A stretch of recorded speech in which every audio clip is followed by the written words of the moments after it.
Bom dia, aluno, boa tarde, boa noite.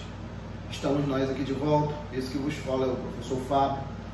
E dando prosseguimento ao nosso estudo de Física 3, essa é a quarta aula e desejo muito que vocês continuem estudando para que vocês entendam o que a gente vai avançar aqui nessa quarta aula. Sugiro que vocês assistam as outras três aulas anteriores.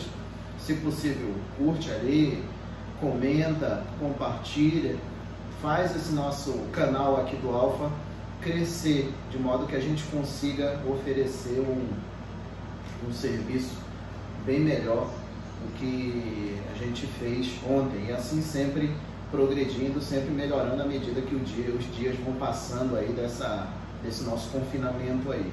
Enquanto nós não pudermos ter aulas presenciais, a gente vai gravando as aulas aqui e postando aí no canal para que vocês permaneçam estudando, dê seguimento ao estudo de vocês, tá?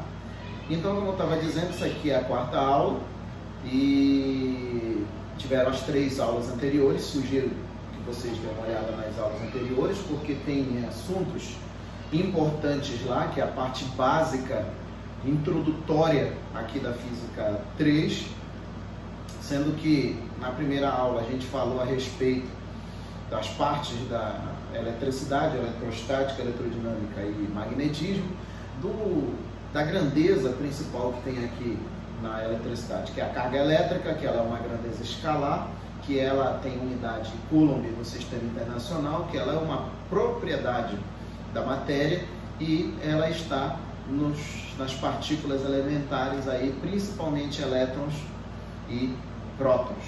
Também a gente falou a respeito da principal partícula que tem aqui, que são os elétrons, que a gente justificou de duas formas, uma por questão de massa, que tem uma massa muito pequena, o elétron em relação aos prótons, e por questões de posicionamento, são exatamente esses elétrons que estão distribuídos nessas camadas aí da eletrosfera. Por falar em eletrosfera, a gente tem que lembrar também que o modelo atômico que a gente considerou aqui é o modelo atômico de Rutherford, que é aquele mais simples, que é só que basta a gente usar esse modelo que não é o mais aceito é o Rutherford, mas eu disse na ocasião que a gente poderia usar esse modelo de Rutherford pela forma simples ali de relação distância, interação, carga de núcleo e carga de elétron.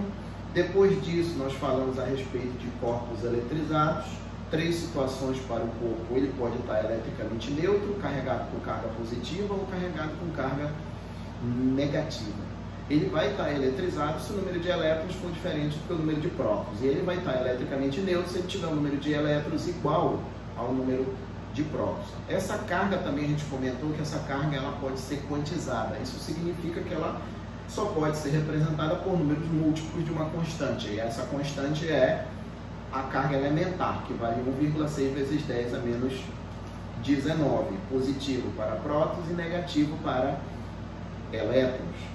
E aí, depois disso, dando prosseguimento aí, a gente falou a respeito de condutores e isolantes. Os condutores que não oferecem tanta resistência para o movimento dos portadores de carga, que no nosso caso aqui são os elétrons, já os isolantes oferecem uma resistência grande ao movimento ordenado dessas cargas elétricas aí.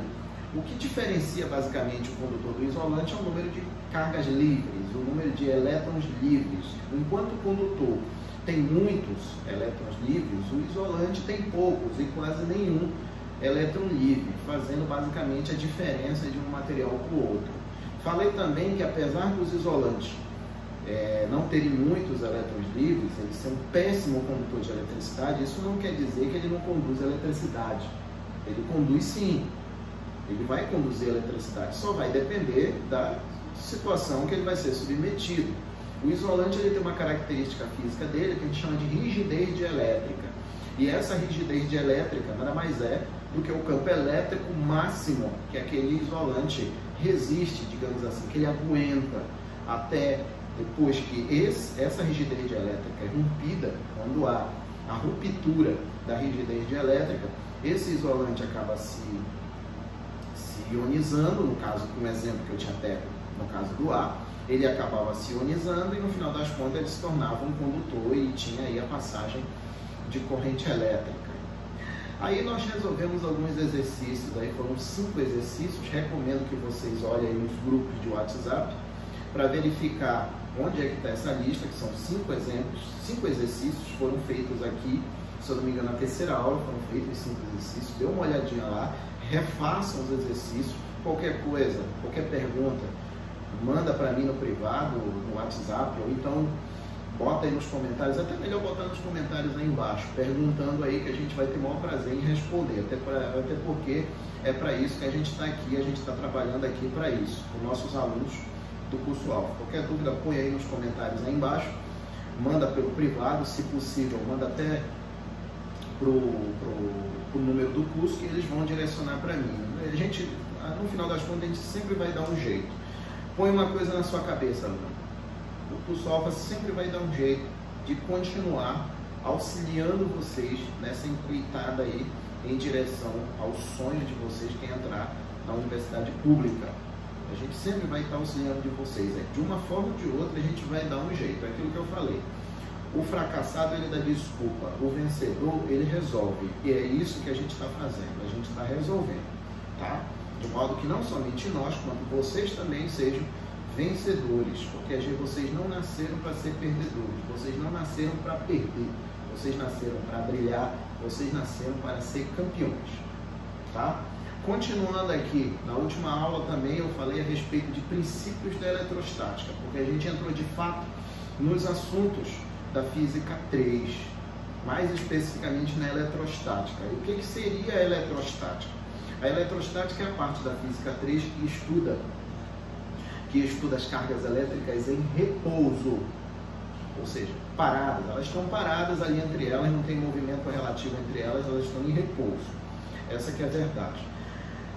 Para entrar nesses assuntos aí, que são 5 assuntos eu tenho processo de eletrização, força elétrica, campo elétrico, potencial elétrico e condutores em equilíbrio eletrostático. São 5 assuntos que a gente tem.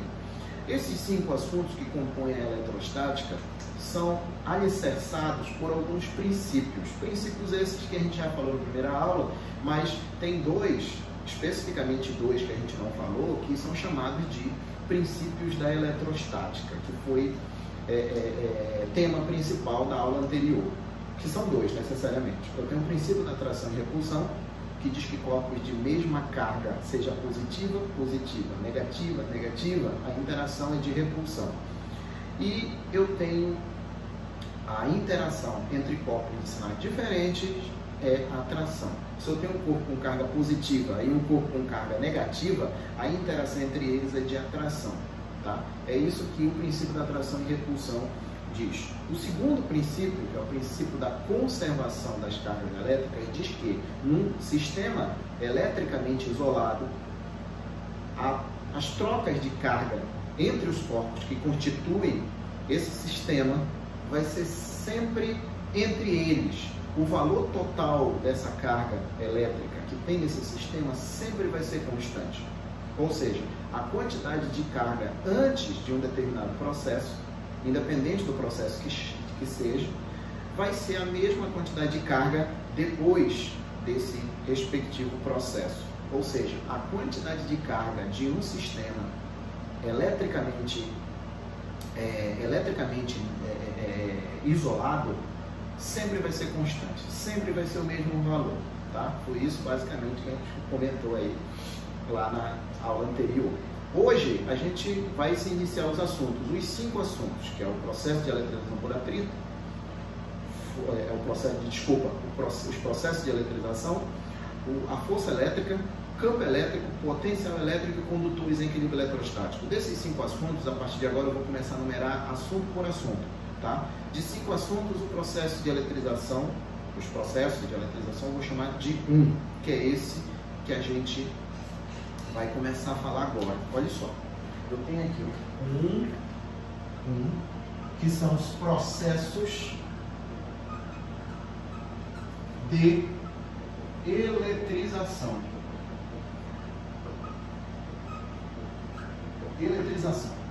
Os processos de eletrização. O que acontece? Quando a gente estava falando a respeito de corpos eletrizados, eu tenho 3 situações para o corpo, como a gente tinha falado. Eu tenho um corpo eletricamente neutro, o corpo carregado por carga positiva e o corpo carregado por carga negativa.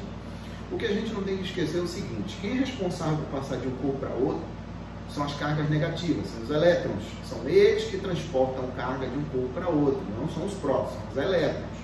São eles que passam de maneira simples de um corpo para outro. Então, se eu quiser que um corpo fique eletrizado, ou eu tenho que dar elétrons para ele, fornecer elétrons para eles, ou tirar elétrons dele, de modo que o número de elétrons fique diferente do que o número de prótons. Aí o que acontece?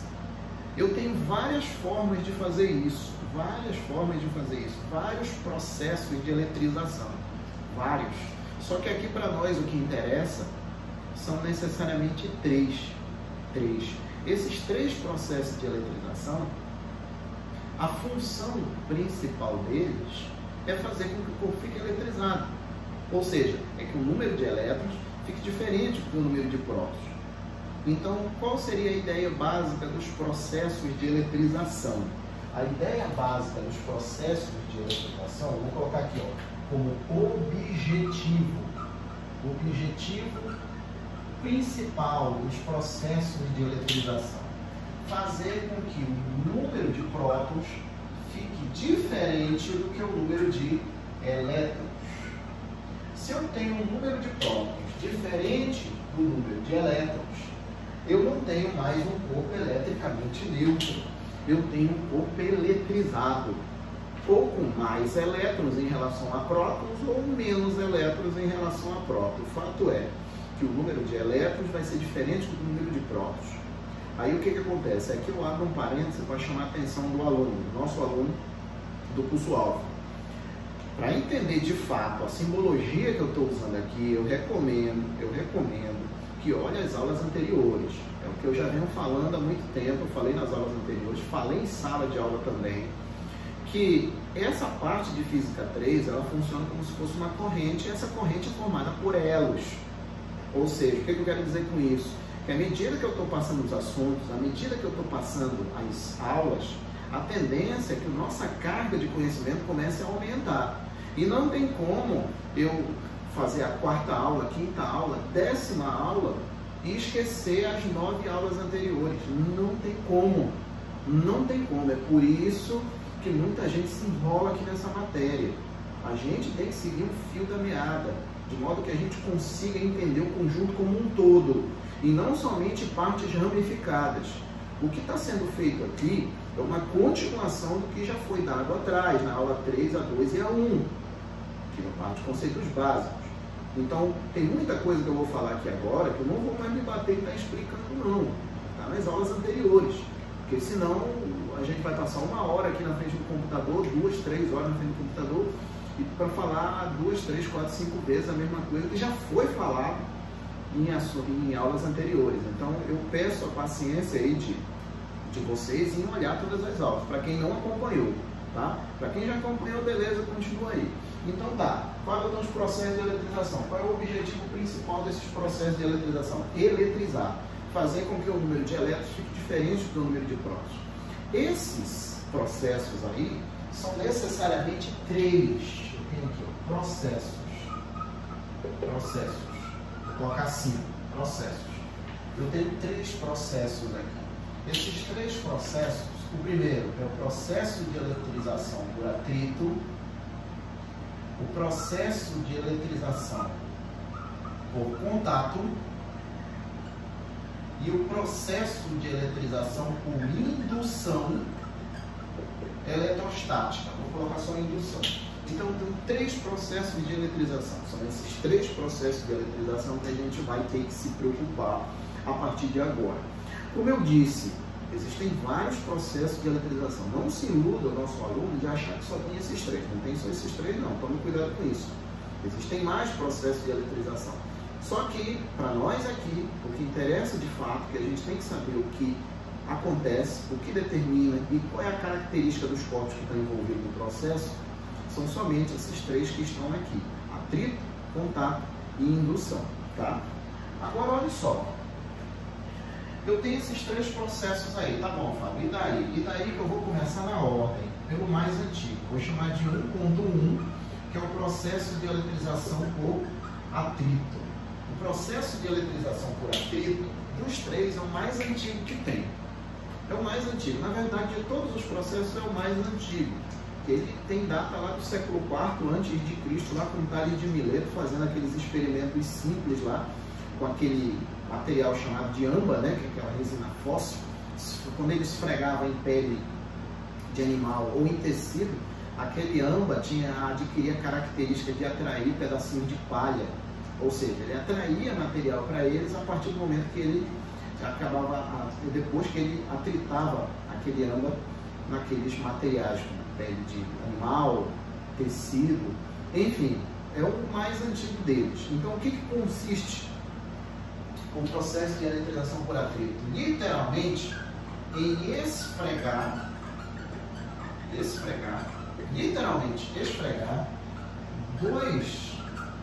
materiais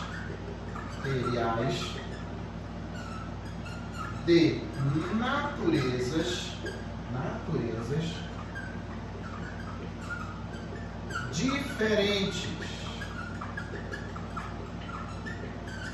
diferentes. Olha só. Tá, Fábio, eu tenho que esfregar dois materiais de natureza diferentes. No português, claro, dois materiais diferentes. Isso quer dizer que para que esse processo de eletrização efetivamente se encerre, eu tenho que ter dois materiais diferentes se atritando. Então, Fábio, significa que se eu tiver dois materiais iguais e atritar um no outro, eles não vão se eletrizar? Não.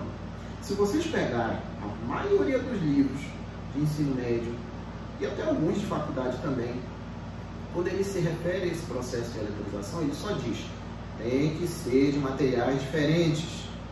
Ponto.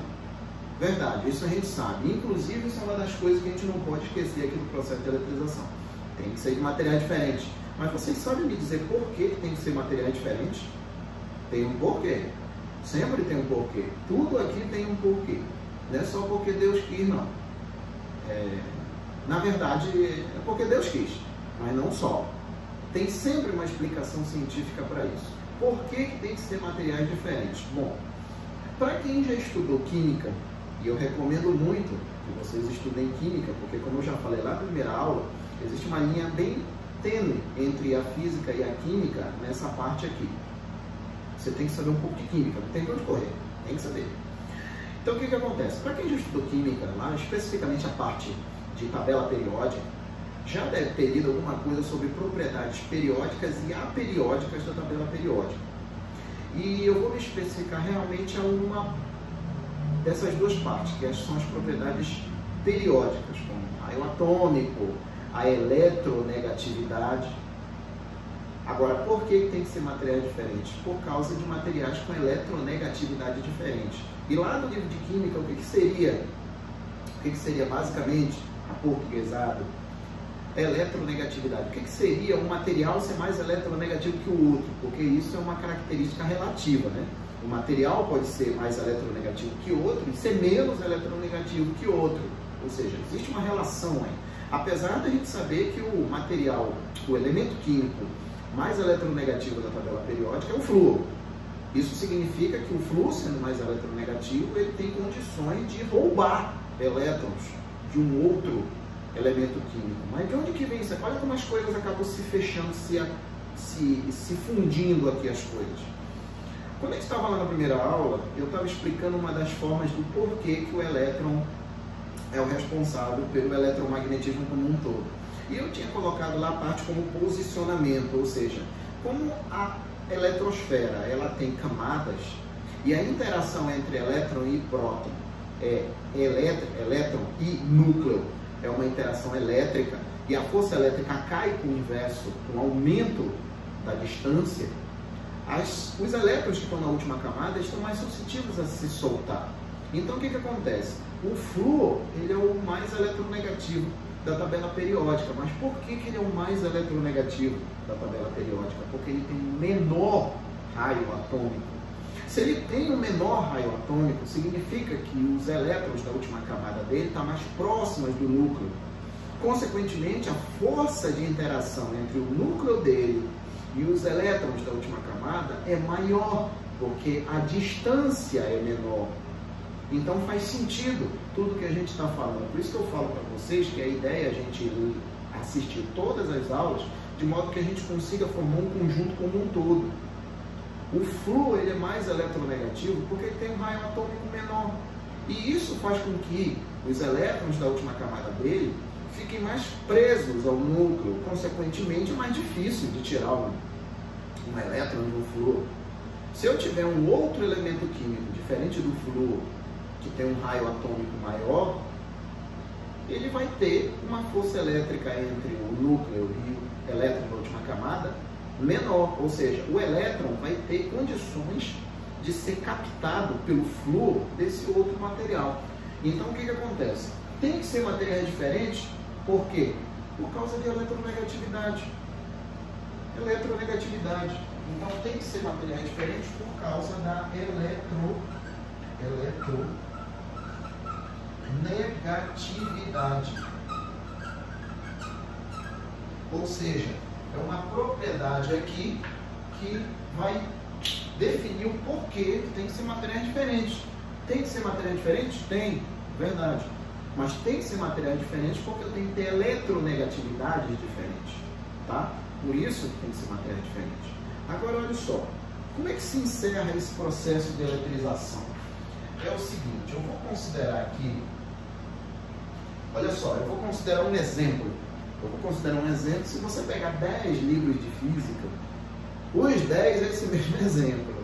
Mas eu vou falar uma coisa para vocês, eu não estou preocupado com o exemplo em si, eu estou preocupado com o entendimento de vocês, tá? Eu vou pegar um exemplo aqui, eu vou colocar aqui como exemplo.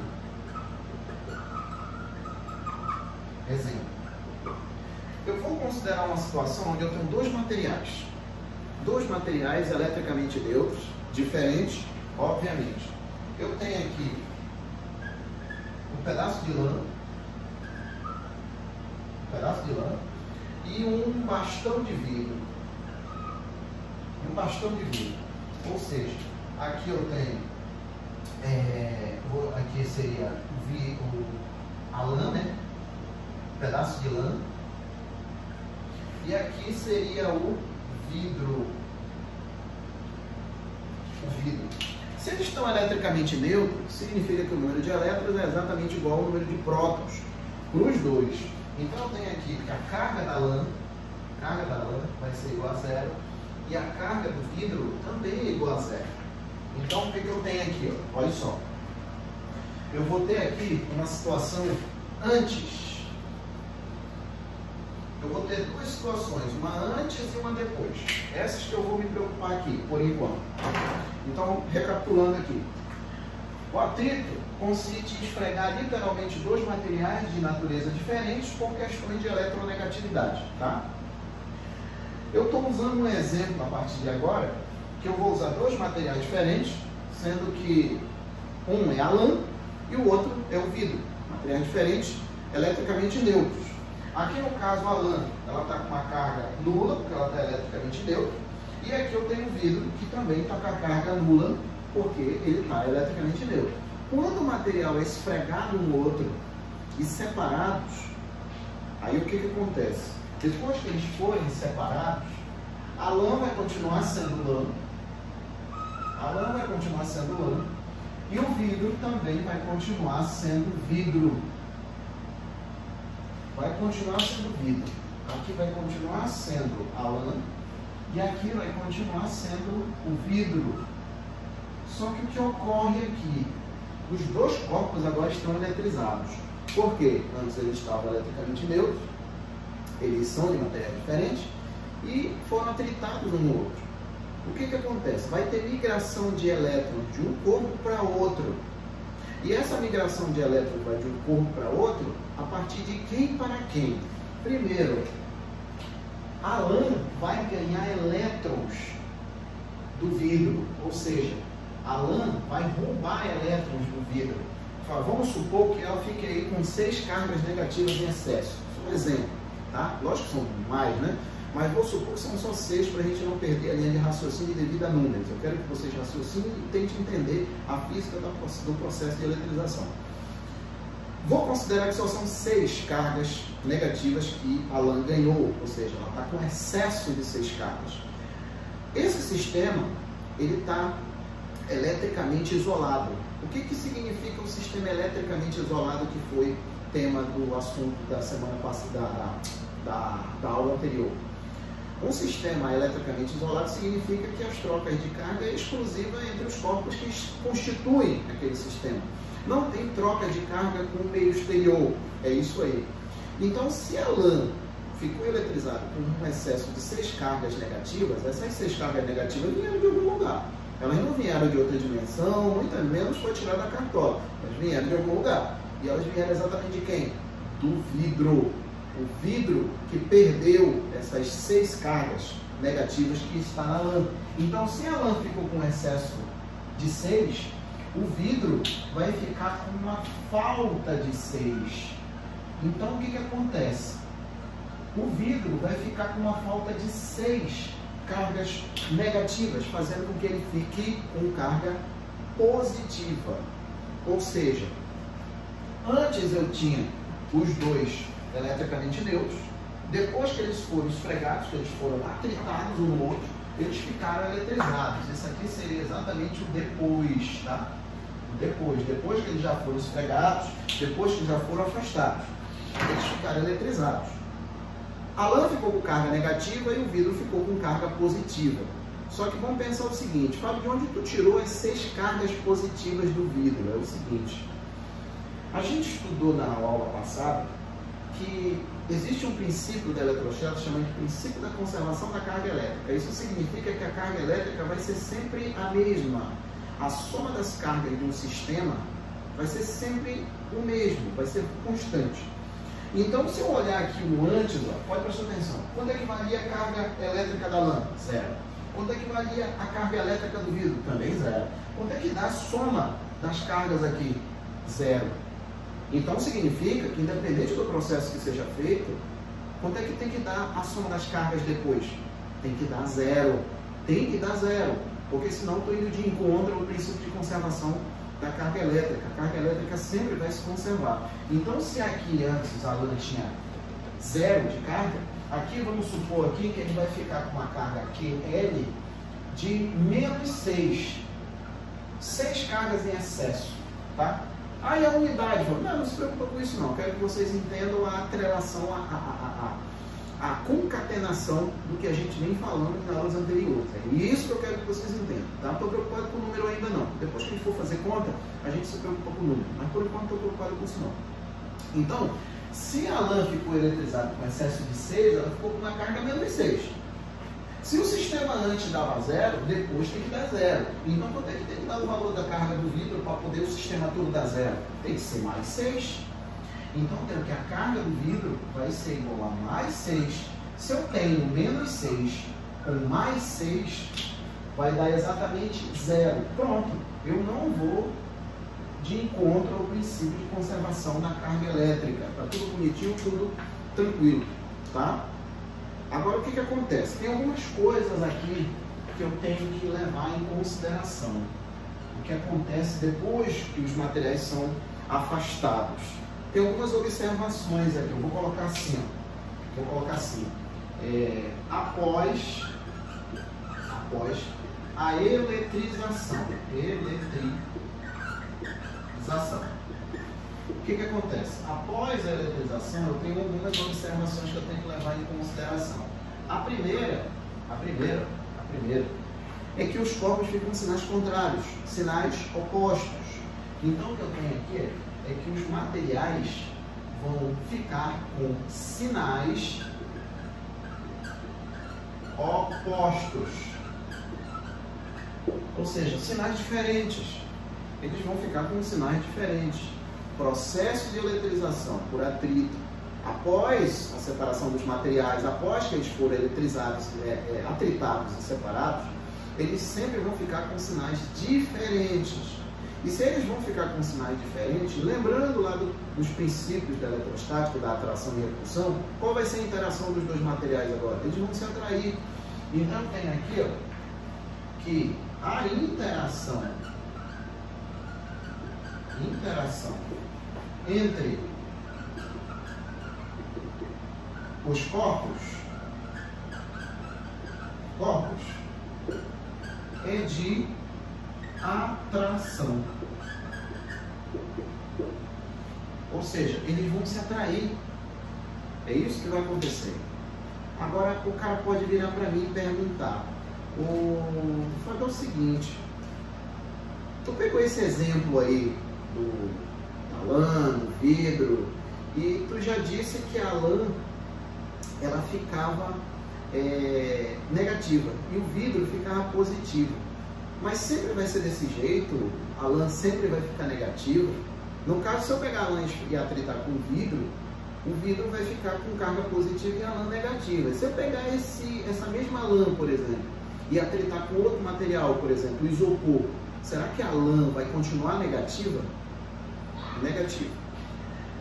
Esse fato desses corpos ficar positivo ou negativo, isso é relativo, tá? Depende do material que está sendo atritado com o outro. No caso, especificamente, desse exemplo que a gente pegou aqui, que eu falei que é aquele exemplo batido, sempre a lã vai ficar com carga negativa e o vidro vai ficar com carga positiva. Então, o que acontece? Depois disso daí, como é que eu faço para determinar quem fica positivo e negativo? Se eu tivesse pegado a lã e atritado com isopor, não ia ficar negativa a lã ia ficar positiva, ela ia perder elétrons para o isopor. Como é que eu determino isso? Para determinar quem fica positivo e negativo, foi construída uma série, uma tabela chamada de série triboelétrica. Então tem aqui o seguinte, eu tenho aqui a série triboelétrica. Série triboelétrica. A série triboelétrica, o que ela faz? Ela determina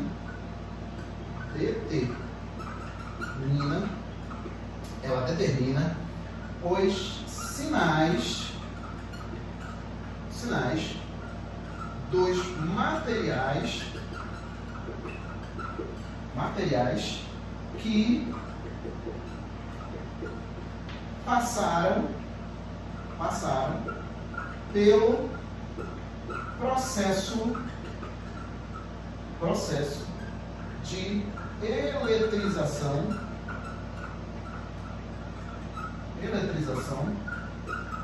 por atrito.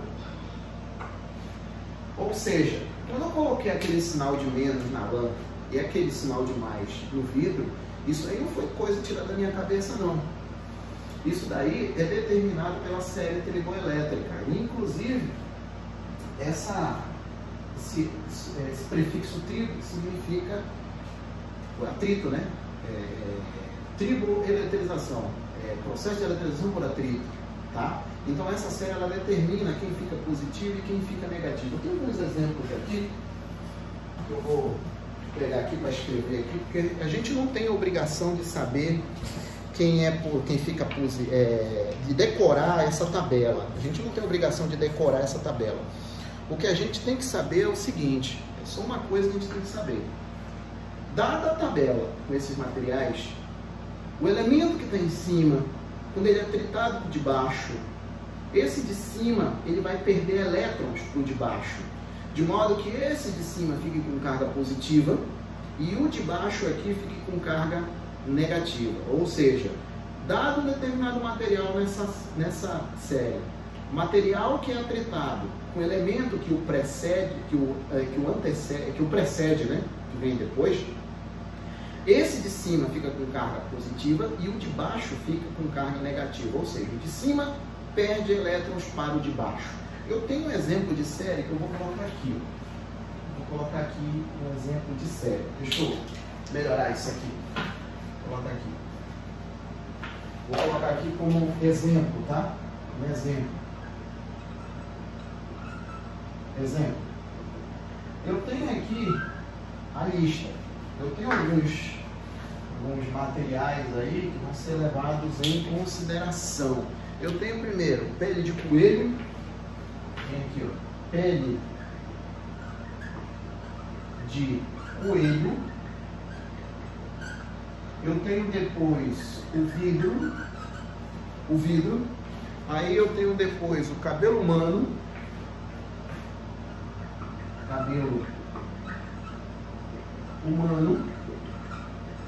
eu tenho a mica, depois da mica eu tenho a lã, depois eu tenho a pele de gato, depois eu tenho a seda ou algodão, e o algodão. Existem mais materiais ali que completam essa série triboelétrica. Existem muitos materiais aqui na série triboelétrica, muitos mesmo. O que a gente tem que fazer, a gente não é obrigado a estar decorando quem é que consta na série triboelétrica. A gente não é obrigado a estar fazendo isso não.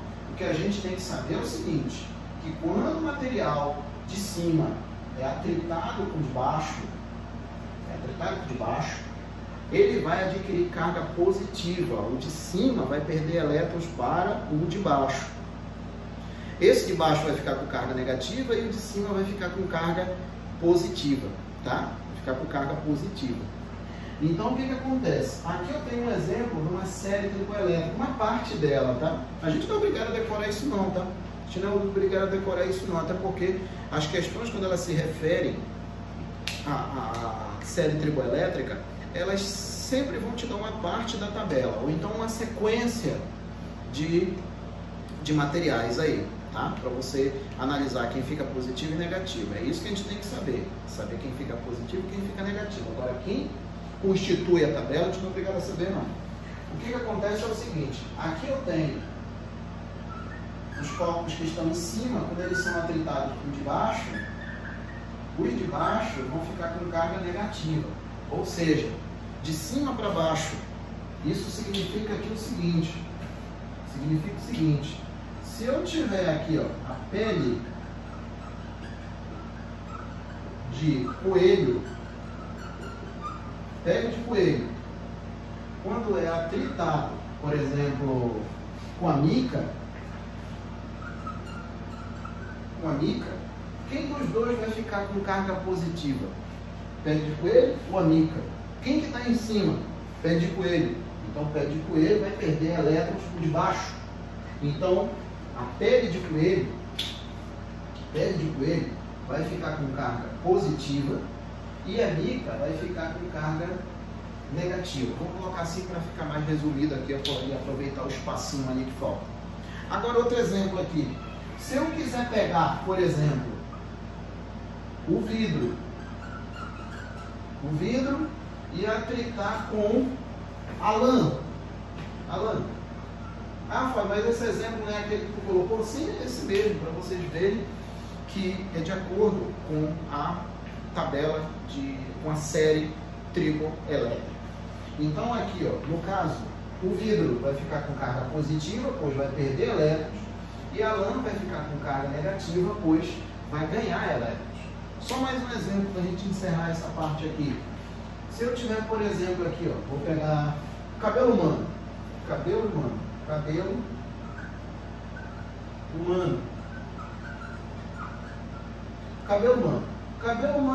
atritando com a seda. Vamos supor, com a seda.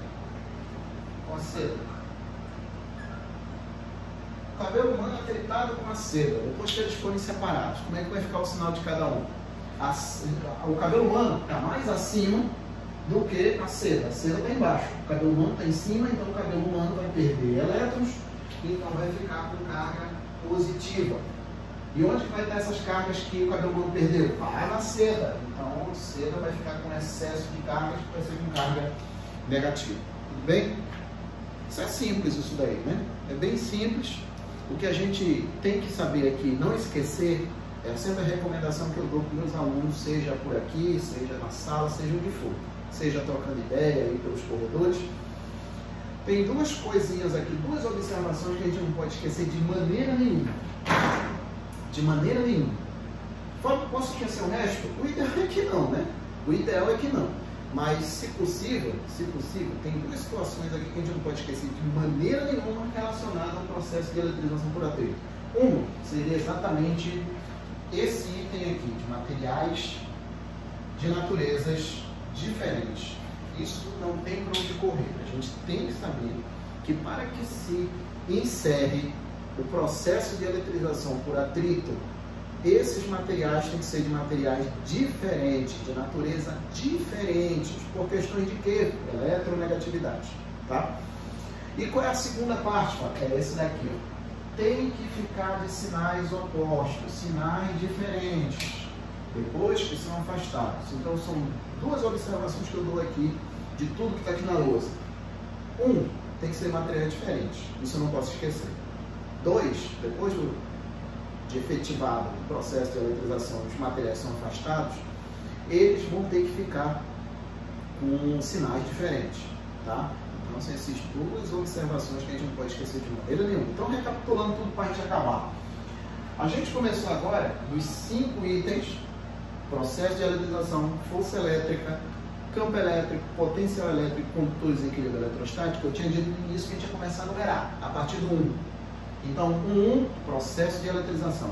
Qual é o objetivo do processo de eletrização? O objetivo principal, fazer com que o número de elétrons fique diferente do número de prótons, ou seja, eletrizado. Eles vão ficar eletrizados. É o objetivo principal desses processos aí. Os processos de eletrização, apesar de a gente ter um monte de processos de eletrização, os 3 que a gente usa são esses que estão aí. É o processo de eletrização por atrito, contato e indução. A gente começou aqui pelo processo de eletrização por contato. O processo de eletrização por contato, não, desculpa, atrito. O processo de eletrização por atrito consiste em esfregar 2 materiais de naturezas diferentes, beleza? Tem que ser de materiais diferentes por questões de eletronegatividade, tá? Usei como exemplo um que tem, foi o que eu falei no início. Se eu pegar 10 livros de física, nesses 10 livros o exemplo é a lã e o vidro. Mas o que eu tinha dito também no início, o meu objetivo principal é que vocês entendam a essência do processo, tá? Então eu tenho 2 materiais de natureza diferentes, a lã e o vidro. A lã eletricamente neutro e o vidro eletricamente neutro. Isso aqui seria a situação antes. Se eu pegar a soma de todas as cargas do meu sistema, que o meu sistema é constituído de 2 corpos, a lã e o vidro. Esse meu sistema ele é eletricamente isolado, ou seja, as trocas de carga elétrica vai ser exclusiva entre os 2. Antes, a soma das cargas é 0. Então significa que depois do processo, a soma das cargas também vai ter que ser igual a 0. Depois que esses materiais são atritados e afastados, a lã vai ficar com carga negativa, ou seja, ela vai ganhar elétrons. Esses elétrons não vieram do além, vieram exatamente do outro componente do sistema, que é exatamente o vidro. Se a lã ganhou elétrons, ela ficou com excesso de elétrons. Se o vidro perdeu elétrons, ele ficou com falta de elétrons. A soma das cargas antes tem que dar exatamente depois. Se a lã ganhou 6 cargas negativas, o vidro perdeu 6 cargas negativas. Então eu tenho menos 6 por mais 6, quando eu somo isso aí vai dar exatamente 0, que era o que estava dando aqui. Princípio de conservação da carga elétrica. Soma das cargas antes tem que ser exatamente a soma das cargas depois. Após o processo de eletrização, são algumas coisas, algumas observações que chamam a atenção da gente. Primeiro, eles vão ficar com sinais opostos.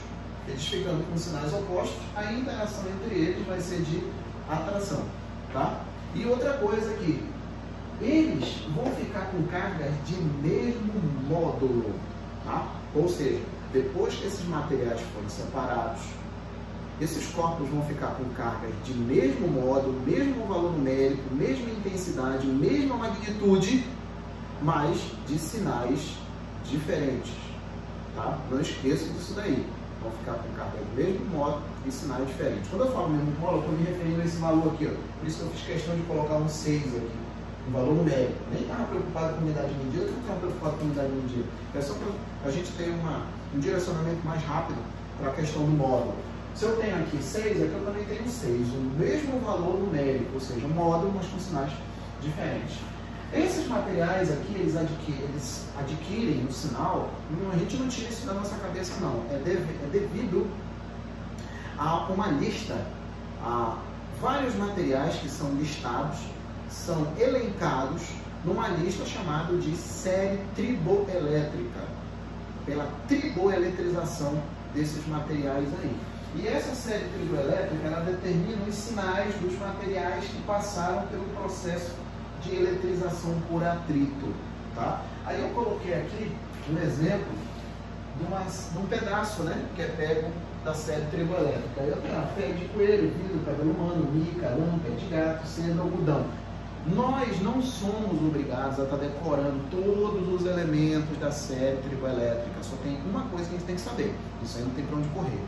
O que a gente tem que saber, Fábio? Tá, tudo bem. O que a gente tem que saber? O que a gente tem que saber da série triboelétrica é o seguinte. Toda vez que um elemento mais de cima é atritado com um elemento mais de baixo, não precisa nem ser muito de baixo, pode ser ligeiramente de baixo. Quando ele é atritado de baixo, ele sempre vai perder elétrons. Ele vai perder elétrons. E o de cima, perdendo elétrons, ele vai ficar com carga positiva. E o de baixo que vai ganhar esses elétrons, que vai ficar com carga negativa. Aí eu coloquei aqui a lista de pé de coelho, vidro, cabelo humano, mica, lã, pé de gato, seda, algodão, e coloquei a seta aqui indicando que os caras de cima perdem elétrons para os caras de baixo, tá? Aí aqui eu coloquei 3 exemplos de materiais ao acaso sendo pego daqui dessa lista e atritados separados e colocando o sinal de cada um que fosse adquirindo aí, dependendo de quem está em cima e quem está embaixo. Peguei aqui o pé de coelho. Cadê o pé de coelho? Está aqui em cima o pé de coelho. Quando ele é atritado com a mica, que está mais embaixo, o pé de coelho vai perder elétrons com a mica. Então o pé de coelho vai ficar com carga positiva e a mica vai ficar com carga negativa. O vidro aqui, o vidro está aqui. E é atritado com a lã, que está mais embaixo, que é o exemplo que a gente pegou. O vidro vai perder elétrons para a lã, então ele vai ficar positivo. E a lã vai ganhar os elétrons do vidro, então ele vai ficar negativo. No outro aqui eu peguei o cabelo humano e atritado com a seda, que está mais aqui embaixo. O cabelo humano vai perder elétrons para a seda, então o cabelo humano vai ficar com carga positiva e a seda vai ficar com carga negativa. Positiva aqui e negativa aqui, tá? Então, meus queridos, isso aí seria o processo de eletrização por atrito. Tentei usar ao máximo todo o tempo necessário aqui pra gente, né? Todo o tempo aqui, o útil aqui pra gente aqui, de modo que a gente conseguisse falar o essencial e o não tanto essencial, ou seja, tudo que fosse de informação necessária aqui passando para vocês, a gente tentou passar nesse tempo que a gente está aqui na frente desse aparelho aqui, tá? Agora o que acontece? Eu vou gravar mais 3 aulas, que uma para processo de realização por contato e outra para indução, que a minha ideia é explicar o máximo que der aqui, usando todo o tempo disponível, porque a vantagem que a gente tem das aulas gravadas, que a gente não precisa estar correndo, né? Essa que é a vantagem das aulas gravadas, a gente não precisa estar correndo que nem desesperado para sair da sala. Essa é uma das vantagens. E então é isso aí. Depois a gente vai fazer as outras partes do processo de eletrização. Peço aos nossos alunos que, visualizando essa aula, dê uma curtida aí, se possível, compartilhe aí com os seus colegas aí de sala, marque aí a caixa de notificação para quem já é inscrito aí no canal do Alfa. Quem não for, se inscrevam aí embaixo e ative esse sino aí de notificação, porque toda vez que for inserido um vídeo no canal, vai ser jogada uma notificação para você e você não fica defasado e nem com matéria acumulada.